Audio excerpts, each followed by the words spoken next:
The proposition Olivia Reed stared at the wilting plants in her office, neglected during the 70-hour work weeks she'd been pulling at her struggling landscape architecture firm. Much like her career, they were dying despite her best efforts. Ms. Reed, her assistant, appeared in the doorway. There's someone here to see you. I don't have appointments today, Priya. Olivia ran a hand through her auburn hair, painfully aware of the dark circles under her eyes. It's Dominic Vega. The name hit like a thunderclap. Everyone in New York knew Vega Technologies and its founder's reputation for ruthless efficiency. They called him the architect of ruin for his habit of acquiring struggling companies, stripping them for parts, and discarding the remains. Send him in, she managed, quickly gathering the scattered blueprints of her latest sustainable urban garden design. Dominic Vega was nothing like his photographs. Taller, with shoulders that filled his impeccably tailored charcoal suit, and eyes so dark they seemed to absorb light rather than reflect it.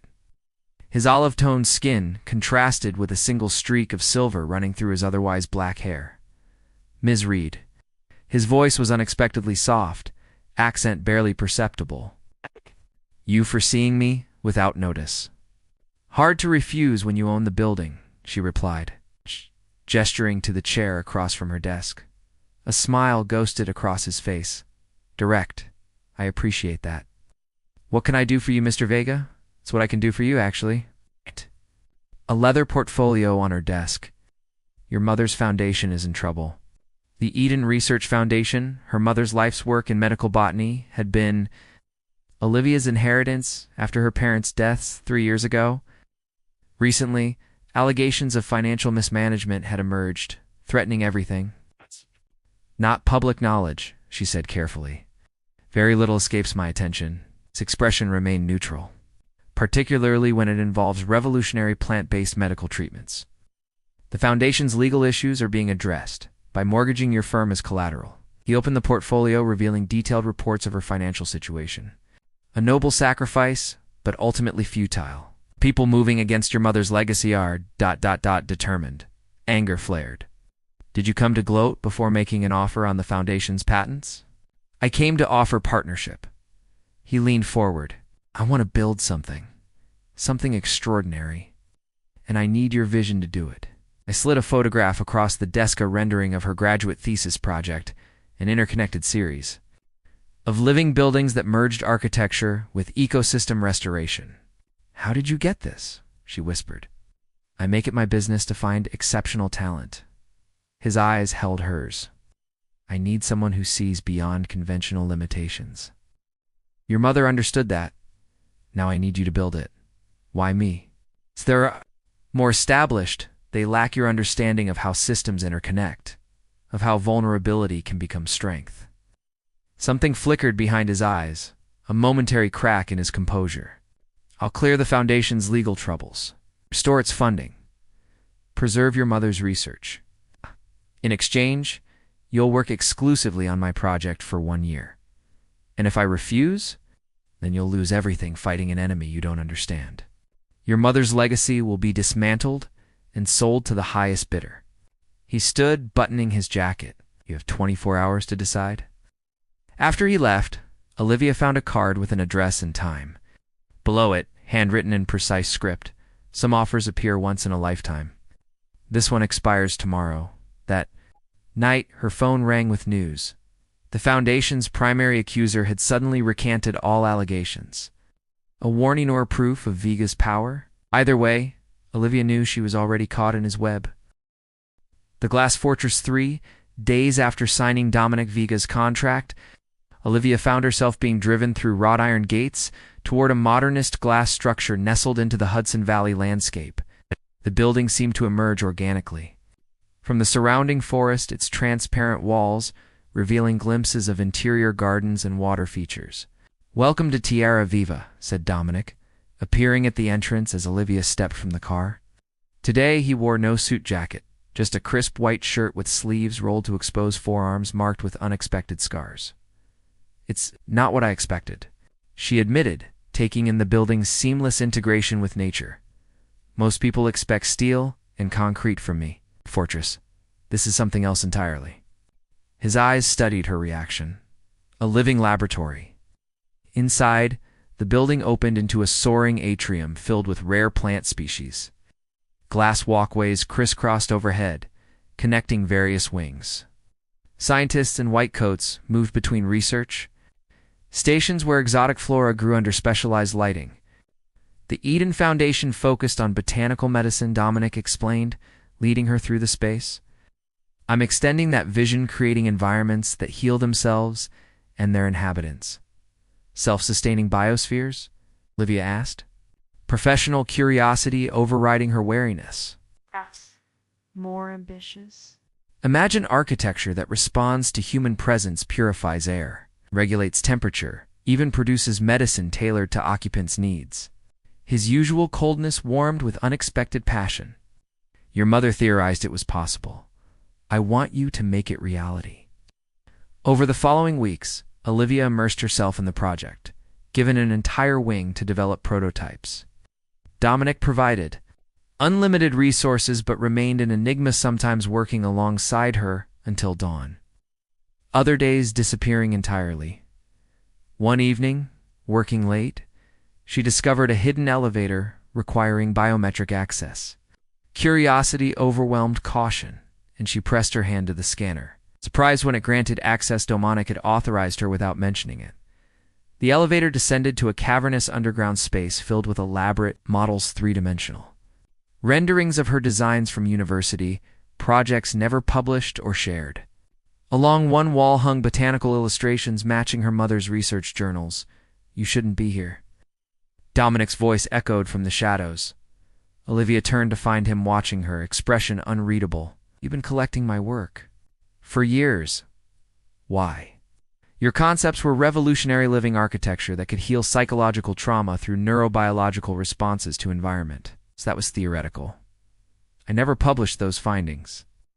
Your mother didn't hurt. Private research. He approached slowly. 7 years ago, I suffered neurological damage in an accident. Conventional treatments failed. Your mother's experimental therapy saved my life. Why didn't you just tell me? Would you have believed my interest was professional rather than personal? His voice held an edge of bitterness. People see what they expect, the ruthless businessman, the predator. What am I building for you, Dominic? Really? Instead of answering, he led her to a sealed chamber. Inside grew a strange plant with luminescent blue flowers. This hybrid species contains compounds that regenerate neural pathways. Your mother created it. Before she died, she predicted these compounds could be delivered environmentally through architecture itself. You want to build healing spaces, Olivia whispered, understanding, dawning, not just ecologically, but neurologically. I want to finish what she started? For the first time, vulnerability showed plainly on his face. What happens when the monster builds something that heals instead of destroys? Before she could respond, an alarm blared through the facility. Security monitors flickered to life, showing armed figures breaching the perimeter. Corporate espionage just became home invasion, Dominic said grimly, pulling her toward a hidden exit. Someone wants what we're building badly enough to kill for it. As they fled through underground tunnels, Olivia realized the fortress wasn't just protecting Dominic's secrets, it was protecting her mother's legacy, now entrusted to her. And despite everything, she wasn't ready to let it go. Fault Lines, the safe house, was a penthouse in Manhattan. With bulletproof windows and a view of Central Park, Dominic moved through the space with practiced efficiency. Activating security systems while Olivia struggled to process the night's events. Were they? She asked, accepting the glass of whiskey he offered. Likely hired by Helios Biotech. They've been after your mother's research for years. He shed his torn shirt, revealing a muscular torso mapped with old scars. A fresh wound sliced across his shoulder. You're hurt. Olivia found a first aid kit in the bathroom, returning to find him staring at security footage on a tablet. Let me. He tensed at her touch, but allowed her to clean the wound. You have questions? Few thousand, she replied, focusing on the task to avoid staring at the extensive scarring across his back. Starting with why you didn't tell me my mother saved your life. Professional boundaries seemed ... simpler. His dark eyes met hers. Your mother treated me after a climbing accident left me with traumatic brain injury, or experimental botanical Therapy restored neural function when conventional medicine failed, and now you're trying to develop it further. Not just develop, it revolutionize how we deliver it.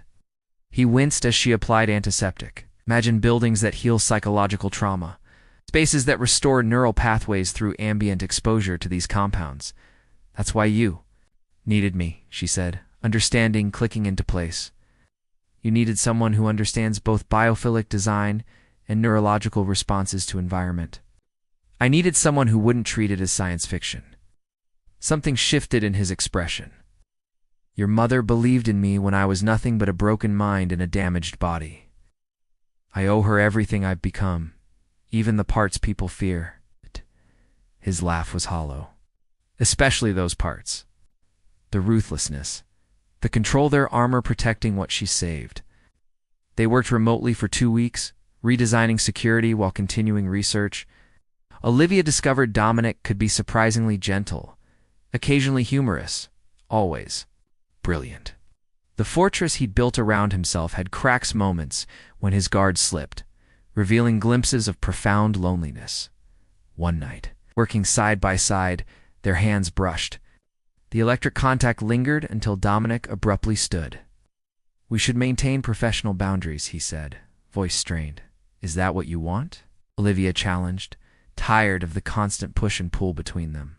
Before he could answer, his security system alerted to an intrusion at her apartment. The camera feed showed men in dark clothing methodically searching her home. You're looking for your mother's research journals, Dominic said, already moving toward the door. Which means they don't have everything yet. Where are you going, to ensure they never find what they're looking for? His expression darkened to something dangerous. Stay here. No. She grabbed her coat. This is my fight too, Olivia Mai. Mother trusted you with her research. Now I need you to trust me. Something shifted in his eyes, respect, perhaps even admiration. He nodded once. Together then? They retrieved the hidden journals from a safety deposit box minutes before armed men arrived at the bank.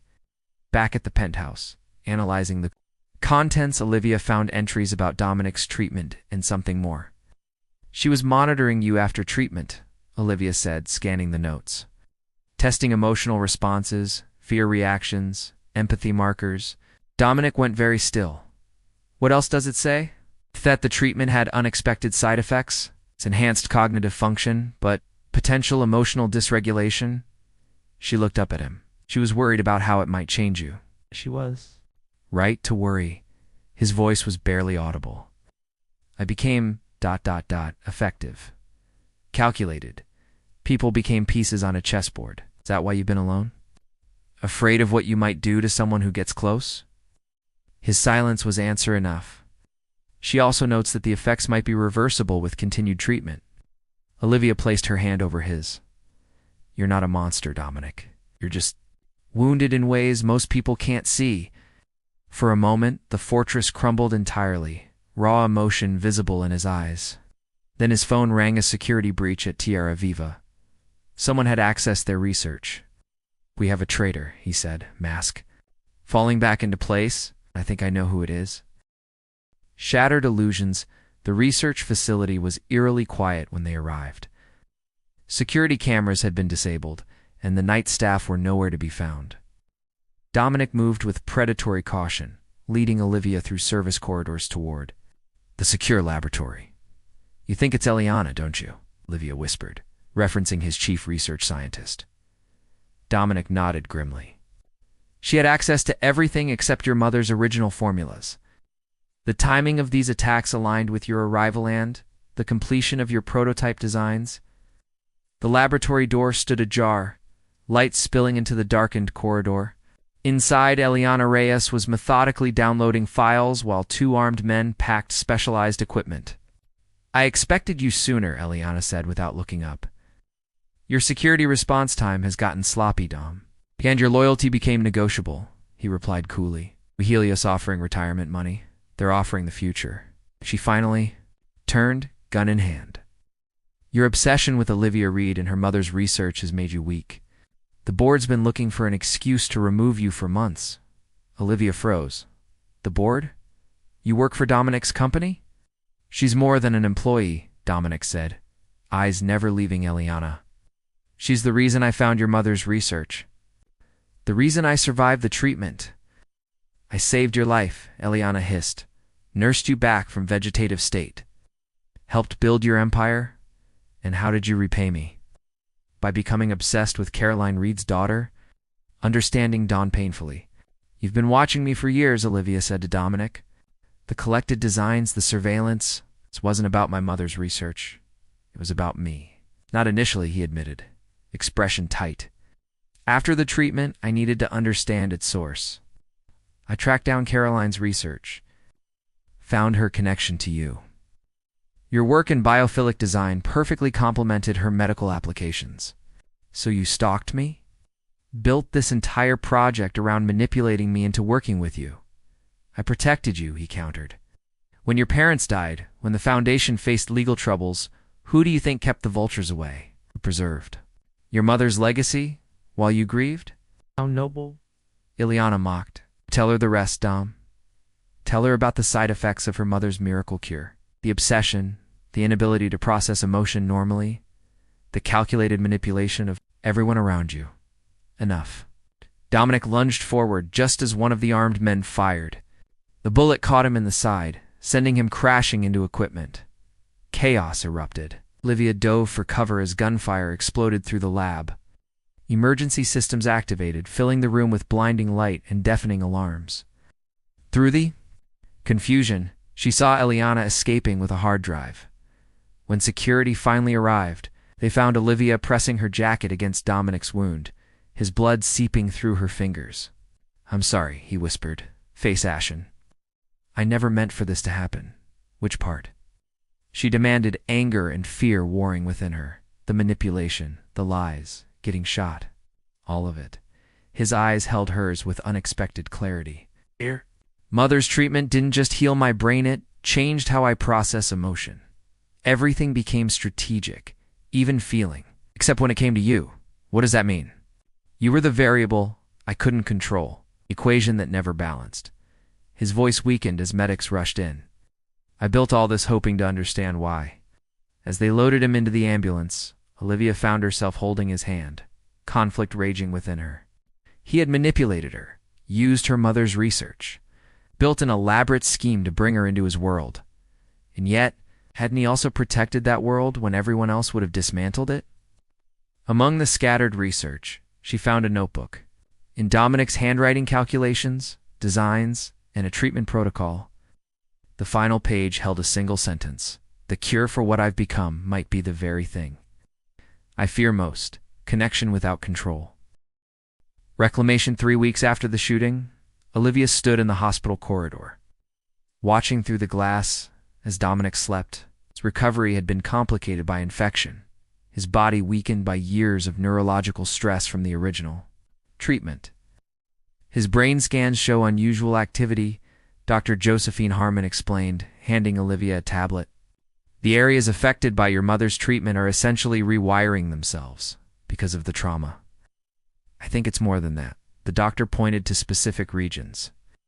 These patterns suggest his brain is adapting, finding new pathways. Around the original treatment, it's fascinating, actually. Fascinating, perhaps, but also terrifying. If Dominic's brain was changing again, who would he become when he woke? While he recovered, Olivia had taken control of the research facility, working with trusted staff to secure what remained of their work. Eliana had escaped with fragments of data, but not the complete formula or Olivia's architectural implementation. Helios Biotech had gone suspiciously quiet. She'd get some rest, Josephine suggested gently. You've been here every day for weeks. I need to be here when he wakes up to get answers or because you care. Olivia had no response to that uncomfortable question. Later that night, alone in Dominic's hospital room, she studied the notebook. She'd found his personal journey through her mother's treatment. Pages of clinical observations gave way to increasingly personal entries. I can process complex systems instantaneously. Predict outcomes with 98.7% accuracy. Emotional responses remain muted, distant. Dr. Reed suggests this is temporary. I'm no longer certain. Day 365. Built first acquisition. Calculated and executed perfectly. Felt nothing watching 200 people lose their livelihoods. This efficiency should be satisfying. It feels like nothing at all. Day 729. Found Caroline Reed's daughter's thesis today. Her architectural designs mirror neural pathways in remarkable ways. Her work could be the delivery mechanism we've sought. More importantly, I felt something looking at her designs. Interest, curiosity. First emotional response in months. The entries continued for years. Documenting his observation of her career, his acquisition of her designs, his gradual protection of her family's interests, all while struggling to understand his own fractured emotional responses. The final entries were different. Working with Olivia directly has accelerated the secondary effects. Emotional regulation becoming unpredictable. Her presence creates neural patterns I cannot control. It's dangerous. Necessary. The treatment that saved my life. It's left me fractured, half human, building environments that heal others while remaining broken myself. The irony is not lost on me, theory. The final stage of healing requires what I've avoided: genuine human connection without strategic purpose. Vulnerability without calculation. Olivia makes me vulnerable. This terrifies me. This may save me. Reading someone's diary is generally considered rude. Dominic's hoarse voice startled her. She looked up to find his eyes open, watching her with unusual openness. So is manipulating someone into working for you by threatening their family's legacy, she countered, but without heat. Fair point. He attempted to sit up, wincing with pain. I deserve your anger. You deserve a lot of things. She helped adjust his position, including the truth. I've continued our research, combined my mother's formula with my architectural designs. Early tests are promising. You stayed. Disbelief colored his voice. Not for you, she clarified. For my mother's work, for what it could mean for thousands of people suffering from neurological trauma. Of course, and maybe a little for you, she admitted reluctantly. Your notebook helped me understand what you've been experiencing. The treatment that saved you also trapped you. It's no excuse for what I did. No, it's not. She met his gaze directly. But it helps me understand why you built fortresses instead of bridges. Why connection terrified you more than isolation. And now, he asked cautiously, now we have work to do. She placed her hand over his. My mother's research was never finished. The treatment was meant to have 3 phases. You only received 1. Hope flickered in his eyes. The 2nd, environmental exposure through biophilic design, what we were building at Tierra Viva. And the 3rd, human connection. She squeezed his hand. The brain heals differently when emotionally engaged with another person. My mother theorized it was the catalyst needed to complete neural regeneration. You're suggesting, I'm suggesting we finish what she started, what you continued, what brought us together, however messily. She released his hand and stood, but with boundaries, with honesty, with actual choice this time. I don't deserve a second chance. This isn't about what you deserve. It's about what we can build together that neither of us could create alone. She gathered her things, heading for the door. Rest. Recover. Then we'll talk about rebuilding the research, the facility, and whatever this is between us. Olivia, he called as she reached the doorway. I never had the chance to tell you what I feel for you isn't because of the treatment. It's despite it. She paused, not turning back. Prove it, not with grand gestures or manipulation or protection. Just be human with me. That's all I've ever wanted. 3 months later, Tierra Viva reopened. The new facility incorporated Olivia's designs throughout, living walls that purified air while releasing targeted neurological compounds. Water features calibrated to stimulate specific brain functions, lighting that regulated circadian rhythms. At its center stood a glass dome where the rarest botanical specimens grew. Here, Dominic and Olivia worked side by side, carefully navigating both their professional partnership and the cautious personal connection growing between them. The latest scans show 83% neural regeneration, Dominic observed, studying results from their first patient group. Better than we projected. And the emotional regulation metrics? Improving? His hand found hers across the workstation. In all test subjects, the unspoken question hung between them: was what they felt for each other genuine, or merely a side effect of neurological treatment and proximity? "Does it matter?" Livy asked, one evening, as they watched the sun set through the glass dome. "If the result is healing, it matters," he replied, his normally guarded expression open and vulnerable. "Because I want to know if this is real." "Maybe real isn't what existed before the damage," she suggested. "Maybe real is what we build after, knowing we're changed, but choosing connection anyway." As night fell over the facility, lights illuminated the living architecture around them, a place built to heal, designed by two people learning that vulnerability could be stronger than any fortress. And in that moment, neither of them felt broken at all.